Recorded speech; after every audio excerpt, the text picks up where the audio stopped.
మొత్తం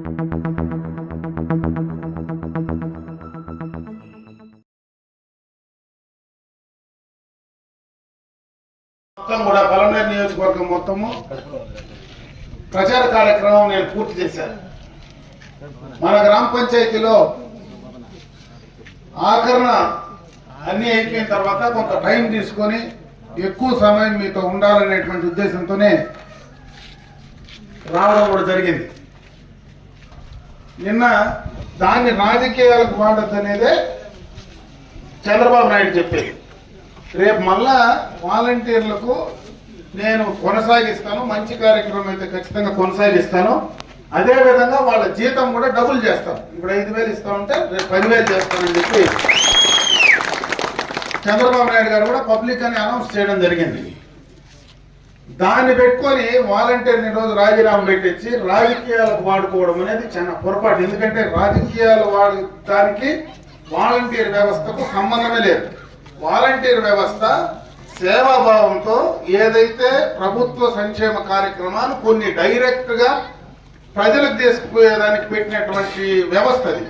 ఆ వ్యవస్థను కూడా రాజకీయాలకు వాడుకునేటువంటి నీచ పరిస్థితికి ఈ ప్రభుత్వం ఉందంటే ఎందుకంటే మనం ఏం చేయలేం. కాబట్టి ఏ వాలంటీరు భయపడాల్సిన పనిలే. రేపు మళ్ళా చంద్రబాబు నాయుడు ముఖ్యమంత్రి అయితే మీకు జీతము డబుల్ అవుతుంది, మీ ఉద్యోగానికి భద్రత ఖచ్చితంగా ఉంటుంది చెప్పి తెలియజేసుకుంటాం. మీ ఊరి స్పీడ్ పోలా. మీరు 50 సంవత్సరాలుగా ఎంతో మంది శాసనసభ్యులు చూస్తూ ఉన్నారు, ఎంతో మంది పార్లమెంట్ సభ్యులు చూస్తూ ఉన్నారు. ఎన్నో చరిత్రలో 60 సంవత్సరాలుగా ఎంతో మంది చరిత్రలో కాలగర్భాన్ని కలిసిపోయినాం. మేము ఓడినా మీతోనే ఉన్నాం, గెలిచినా మీతో ఉన్నాం. దాంట్లో ఏమన్నా తేడా ఉందా? ఓడినా గెలిచినా ఈ గ్రామంలోనే మీతోనే ఎప్పుడు వచ్చినా ఏడొచ్చినా పక్కనే కెలవత్ కావచ్చు, పలమనేరు కావచ్చు, హెడ్ క్వార్టర్ వల్ల. అంటే మా నాయన ఢిల్లీలో పార్లమెంటు సభ్యుడిగా ఉన్న 3 టర్ములు కూడా కెలవత్ నుంచినే ఆపరేట్ చేసినాం. కెలవత్ వదిలిపెట్టుకోవాలా, కెలవత్ నుంచినే నడిచింది. ఈ కుటుంబాలతో కూడా ఈ గ్రామం కావచ్చు, పంచాయతీ కావచ్చు, ప్రతి కుటుంబాలతో సంబంధాలు ఉండే మనుషులం మేము. ఎందుకు ఇవన్నీ నేను మీకు చెప్తా ఉన్నానంటే రాజకీయాలు శాశ్వతం కాదు, ఏది శాశ్వతం కాదు, మనకుండే సంబంధాలే శాశ్వతం.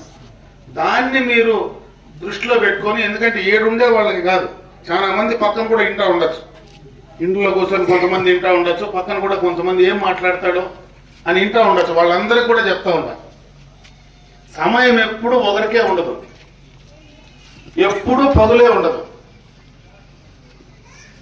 కాలచక్రం తిరుగుతూ ఉంటుంది. కొన్ని సందర్భాల్లో మనం వెనకబడచ్చు, కొన్ని సందర్భాల్లో మళ్ళా భగవంతుడు ముందుకు తీసుకొస్తాడు.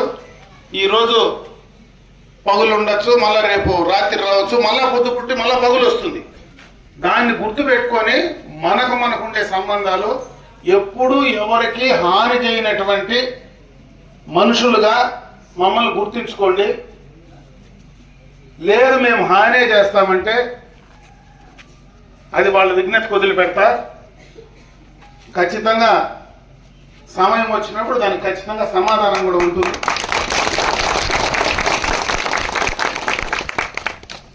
కాబట్టి ఎక్కడ ఎవరు అపోహలు పడాల్సిన పనిలా.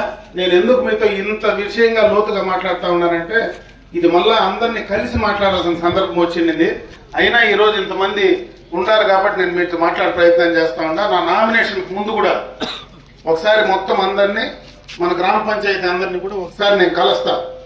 దానికి కూడా డేట్ ఫిక్స్ చేసి ఖచ్చితంగా కూడా గ్రామ పంచాయతీ మొత్తం కూడా ఒకసారి నా నామినేషన్ వేసేదానికి ముందే ఒకరోజు మనం కలవాలా. కొన్ని విషయాలు నేను నా నామినేషన్ ముందే నేను చెప్పాల్సినటువంటి పరిస్థితి కూడా ఉంది. కాబట్టి ఇంటింటికి వస్తే నేను అందరికీ చెప్పలేను. అందరూ ఒక చోటుకు వస్తే ఖచ్చితంగా నేను చెప్పుకోవడానికి, నేను మాట్లాడడానికి, లేదు మీరు నాతో మాట్లాడడానికి అవకాశం ఉంటుంది. ప్రతి ఇంట్లోనే పోయి నేను దండం పెట్టి ఓటు అడిగితే మీతో నేరుగా నేను ఇంటరాక్ట్ కాలేనో చెప్పలేను. ఓటు ఒకటే అడగాలి. ఇన్ని విషయాలు చెప్పాలంటే ఒక సందర్భంలో, ఒక సమావేశంలోనే అవన్నీ కూడా నేను చెప్పేటువంటి పరిస్థితి ఉంటుంది. కాబట్టి